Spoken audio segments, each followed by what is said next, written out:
माता पार्वती के 3 प्रश्न।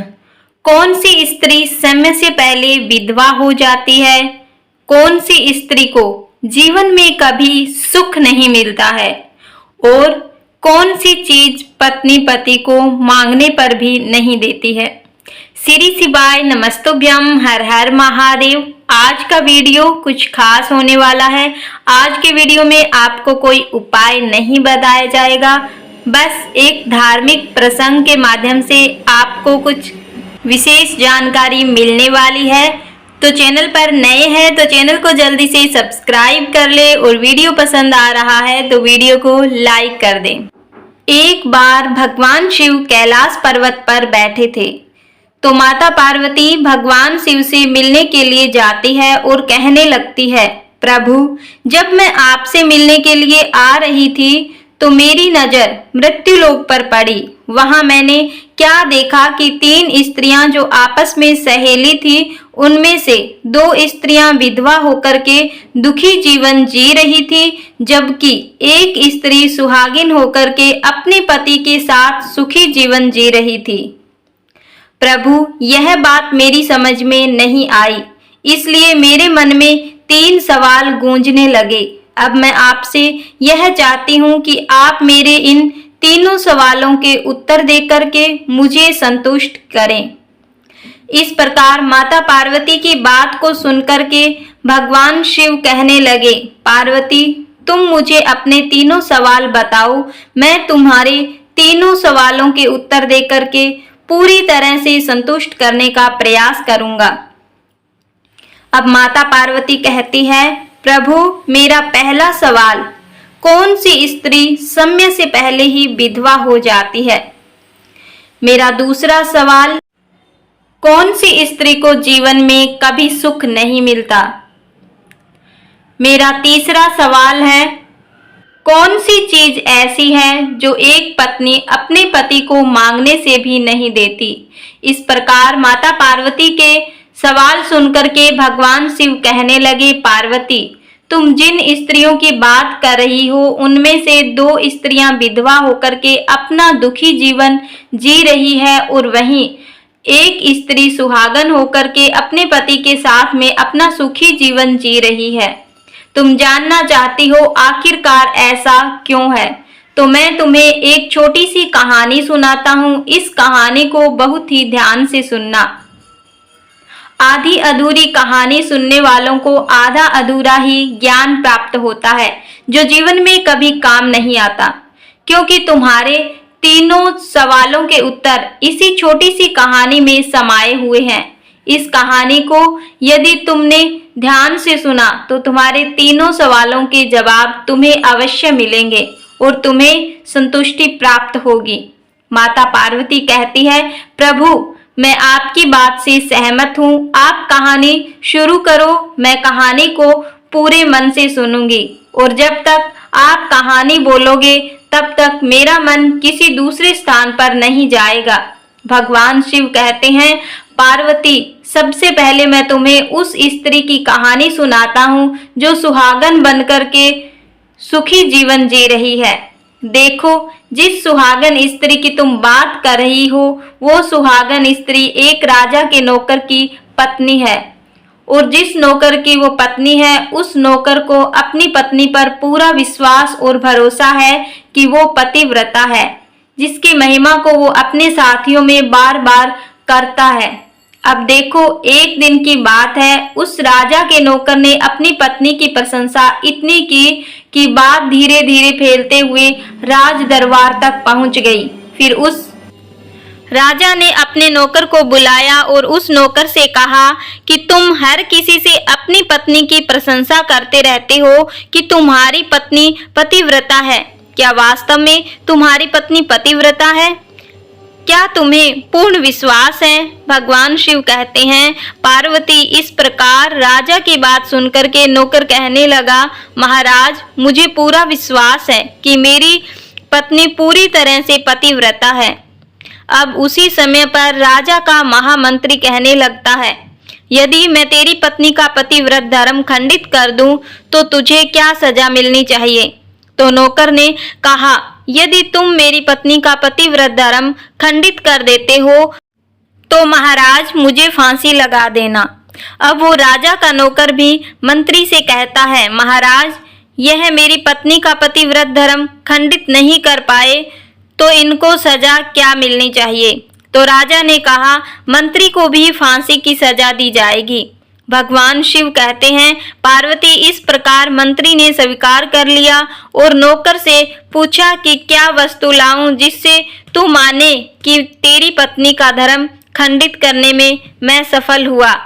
तो नौकर ने कहा, मंत्री यदि तुम मेरे घर से मेरे विवाह के समय पर मुझे एक पटका मिला था और एक कटार मिली थी जो दूल्हे को देते हैं, वो मेरी पत्नी ने बहुत ही संभाल कर रखी है, जो सुहाग की निशानी मानी जाती है। यदि पटका और कटार लाकर तू मुझे दिखा देगा तो मैं मान जाऊंगा कि मेरी पत्नी का धर्म तूने पूरी तरह से नष्ट कर दिया है। अब भगवान शिव कहते हैं, पार्वती शर्त स्वीकार हो जाने के बाद वो मंत्री शहर में जाता है और एक दूती से जाकर मिलता है। वो दूती एक दूसरे को भिड़ाने का काम करती थी और जो काम कोई नहीं करता था उस काम को करने में वह सक्षम थी। फिर इस प्रकार उस मंत्री ने उस दूती को अपने स्वार्थ के लिए बुलाया और दूती से कहा, देखो इस नाम का एक व्यक्ति है, उससे मेरी शर्त लगी है। और फिर उसने उस शर्त के बारे में उस दूती को सारा कुछ बता दिया। फिर वो उस दूती से कहने लगा कि तू कैसे भी करके उस स्त्री से मेरा संपर्क करवा दे, तुझे जितना धन चाहिए मैं उतना धन दूंगा। भगवान शिव कहते हैं, पार्वती इस प्रकार मंत्री की बात सुनकर के दूती कहने लगी, भाई तो उस औरत के बारे में बात मत कर, वह औरत पूरी तरह से पतिव्रता है, वो तेरी ओर भी नहीं देखेगी, तेरी शक्ल भी नहीं देखेगी और उसके परिवार वाले भी खूंखार है, तेरी खाल उतार देंगे। तो मंत्री कहने लगा, ठीक है, यदि तू मेरा उससे संपर्क नहीं करवा सकती है तो एक काम कर, उसके घर जाकर के पटका और कटार चुरा कर ला दे और उसकी पत्नी के गुप्तांग के पास में यदि कोई चिन्ह हो तो वो भी मुझे बता दे। भगवान शिव कहते हैं, पार्वती यह बात दूती की समझ में आ गई। उसने कहा, ठीक है, मैं तुम्हारा काम अवश्य करूंगी। नौकर शहर में रहता था। दूती नौकर के घर जाती है और उसकी पत्नी से जाकर बोलती है, बेटी मैं तेरे पति की भूआ हूँ, मैं कई वर्षों के बाद आई हूँ। तो उस स्त्री ने कहा, आओ भूआ जी, मैंने आपको पहले कभी देखा नहीं इसलिए पहचान नहीं पाई। और इस प्रकार उस दूती को उस नौकर की पतिव्रता स्त्री ने बहुत बड़ा सम्मान दिया, मगर उसे क्या मालूम था कि यह उसके साथ में छल करने आई है। अब भगवान शिव कहते हैं, पार्वती इस प्रकार वो दूती उस पतिव्रता स्त्री के साथ में 2 दिन तक रुकी। जिस समय वो स्त्री स्नान करने लगी तो दूती उठ करके उस पतिव्रता स्त्री की कमर मलने लगी। उस पतिव्रता स्त्री ने बहुत मना किया, फिर भी वो इस दूती नहीं मानी और कहने लगी, मुझे तो बेटी से भी प्यारी लगती हो तुम, मना मत करो। काफी दिनों के बाद मेरी तुम्हारी मुलाकात पहली बार हुई है। अब ऐसा कहकर के वो दूती मुंह पर हाथ फेरने लगी। फिर आंखों को धोने के बहाने से उस दूती ने उस पतिव्रता स्त्री की आंखों में पानी मार दिया और उस स्त्री की आंखें बंद हो गई। इस प्रकार गुप्तांग के पास जांघ पर उस स्त्री के एक तिल था जो उस दूती ने देख लिया। बस उसका काम बन गया।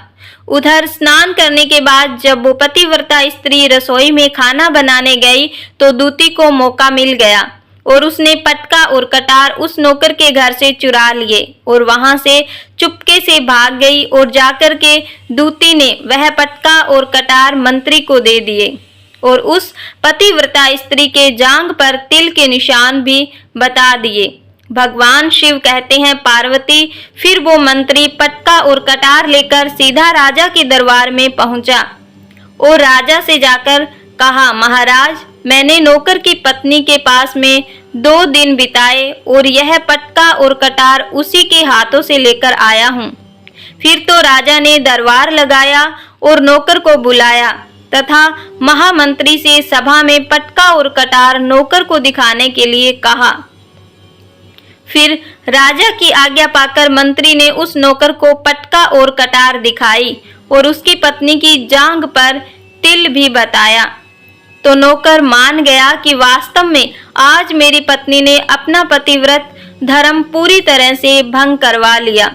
भगवान शिव कहते हैं, पार्वती, फिर तो राजा ने फांसी का दिन 15 दिन के बाद रख दिया और कहा नौकर को 15 दिन के बाद फांसी पर चढ़ाया जाएगा। और इस प्रकार नौकर से उसकी अंतिम इच्छा पूछी तो नौकर ने कहा, मैं अपनी पत्नी से अंतिम बार मिलना चाहता हूँ। भगवान शिव कहते हैं, पार्वती, इस प्रकार राजा ने उस नौकर को आज्ञा दे दी कि ठीक है, तुम अपनी पत्नी से मिल सकते हो। फिर नौकर अपने घर गया और अपनी पत्नी से कहने लगा कि तुमने मेरे साथ में बहुत बड़ा धोखा किया है। मैंने तुम्हारे विश्वास पर मंत्री से ऐसी शर्त लगाई थी कि राजा के दरबार में राजा के सामने मैंने कहा था कि मेरी पत्नी का पतिव्रत धर्म कोई नष्ट नहीं कर सकता। यदि कोई नष्ट कर देगा तो मुझे फांसी लगा देना। अब मुझे 15 दिन के बाद फांसी लगा दी जाएगी। मेरे साथ विश्वासघात करके तुमने ठीक नहीं किया। भगवान शिव कहते हैं कि पार्वती, उस पतिव्रता स्त्री ने अपने नौकर पति को सारी बात बताई, मगर उसे विश्वास नहीं हुआ और वह पुनः राजा के दरबार में पहुंच गया और फिर उसे कैद में डलवा दिया गया। अब उधर नौकर की पतिव्रता पत्नी ने परमात्मा को याद किया और राजा के दरबार में गई और राजा से नाच दिखाने की आज्ञा मांगी। भगवान शिव कहते हैं कि पार्वती, उधर नौकर की पतिव्रता पत्नी ने परमात्मा को याद किया और अपना भेष बदलकर राजा के दरबार में गई और राजा से नाच दिखाने की आज्ञा मांगने लगी। राजा शौकीन थे, इसलिए राजा ने आज्ञा दे दी कि सभी मंत्री आदि उपस्थित होकर के इस सुंदरी का नाच करवाने की पूरी व्यवस्था करें। भगवान शिव कहते हैं कि पार्वती, फिर तो सब मंत्री, महामंत्री, राजा आदि दरबार में उपस्थित हुए। फिर उस नौकर की पत्नी ने जब नाचना शुरू किया तो राजा को उस स्त्री का नाच बहुत ही सुंदर लगा। फिर राजा ने कहा, तुम मुझसे क्या मांगना चाहती हो? तुम जो भी मांगोगी मैं तुम्हें वही दूंगा। भगवान शिव कहते हैं कि पार्वती, फिर उस नौकर की पतिव्रता स्त्री ने कहा, महाराज, आपकी सभा में मेरा चोर है जिसने मेरे रुपए लिए थे मगर आज तक वापस नहीं दिए। उसे फांसी की सजा दे दी जाए। अब राजा ने कहा, ठीक है, बताओ मेरे दरबार में तुम्हारा चोर कौन है, उसका नाम क्या है? मैं उसको फांसी की सजा अवश्य दूंगा। भगवान शिव कहते हैं कि हे पार्वती, फिर उस नौकर की पतिव्रता स्त्री ने कहा, महाराज, आपका मंत्री मेरा चोर है, आप इसको फांसी की सजा दे दीजिए। अब उधर जैसे ही मंत्री ने सुना कि ये सुंदरी मुझे अपना चोर बता रही है तो मंत्री कहने लगा, महाराज, मैं कसम खाकर कहता हूँ कि मैंने इसका कभी कुछ नहीं चुराया। मैंने इसको कभी आज तक देखा ही नहीं, तो मैं इसकी चोरी कैसे कर सकता हूँ? मैंने आज तक इसकी शक्ल ही नहीं देखी है। अब भगवान शिव कहते हैं, पार्वती, जैसे ही मंत्री ने कहा कि मैंने इस सुंदरी की शक्ल आज तक नहीं देखी है, तो वो सुंदरी कहने लगी कि महाराज, यदि यह मंत्री मुझे जानता नहीं है तो आप इससे ये पूछिए कि वह पटका और कटार कहाँ से लाया था, क्योंकि मैं उस नौकर की पत्नी हूँ जो आपके यहाँ नौकरी करता है और आप मेरे निर्दोष पति को फांसी पर चढ़ाने वाले हैं। अब मैं आपको पूरी कहानी सुनाती हूँ। ये जो आपका मंत्री है, इसने मेरे पास में अपनी एक दूती को भेजकर मेरी जांघ के तिल का पता लगवाया और उसने ही यह पटका और कटार चुरा करके इसको लाकर दी है। और आपके मंत्री के द्वारा भेजी गई दूती जब मेरे घर पर आई थी तो उसने मुझसे कहा था कि वह मेरे पति की भूआ है।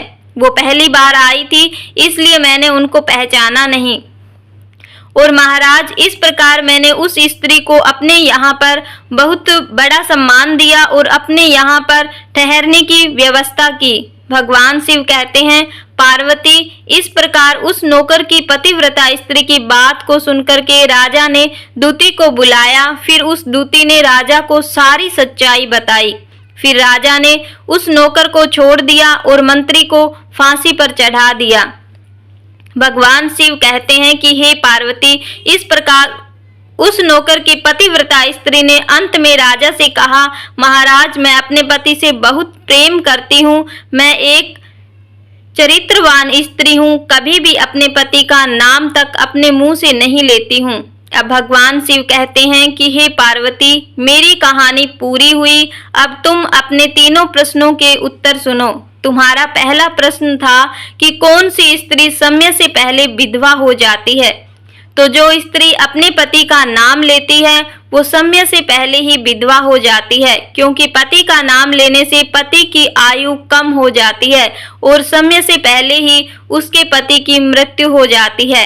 ऐसी स्त्रियां जो अपने पति का नाम लेती है वह समय से पहले ही विधवा होकर के दुखी जीवन जीती है।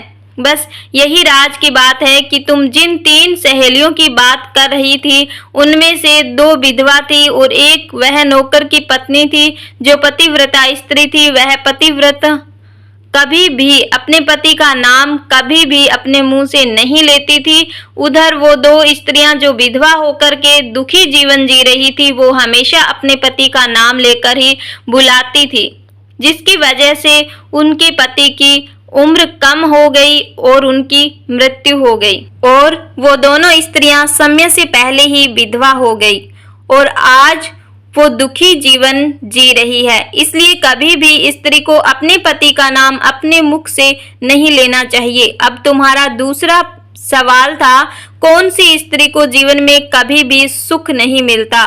तो समझ लो, जो स्त्रियां अपने पति की बिना अनुमति के किसी तीर्थ स्थान या उत्सव पर जाती है उसके जीवन में कभी सुख नहीं आता। ऐसी स्त्रियां जीवन में दुखी रहती है और उन्हें पति का कभी भी प्रेम नहीं मिलता। अब भगवान शिव कहते हैं कि हे पार्वती, तुम्हारा तीसरा प्रश्न था कि ऐसी कौन सी चीज है जो एक पत्नी अपने पति को मांगने से भी नहीं देती। तो समझ लो, वो चीज गाली है। एक चरित्रवान स्त्री अपने पति को गाली नहीं दे सकती। जो स्त्री गाली देती है वो स्त्री कभी भी चरित्रवान नहीं होती और ऐसी स्त्री जीवन भर रोती है। उनके जीवन में कभी भी सुख की घड़ी नहीं आती और समय से पहले ही ऐसी स्त्रियां विधवा हो जाती है। इस प्रकार भगवान शिव के मुख से सुनकर के माता पार्वती तीनों प्रश्नों से संतुष्ट होकर कहती है, स्वामी, वास्तव में जो स्त्री चरित्रवान होती है वो कभी भी दुखी जीवन नहीं जीती, क्योंकि ऐसे घर में लक्ष्मी माँ का सदा वास रहता है और वो घर धन धान्य से हमेशा भरा रहता है। उम्मीद है कि आपको ये कहानी समझ में आ गई होगी, आपको भी सीखने को कुछ मिला होगा। आज के लिए बस इतना ही, मिलते हैं अगले वीडियो में। तब तक के लिए श्री शिवाय नमस्तुभ्यम, हर हर महादेव।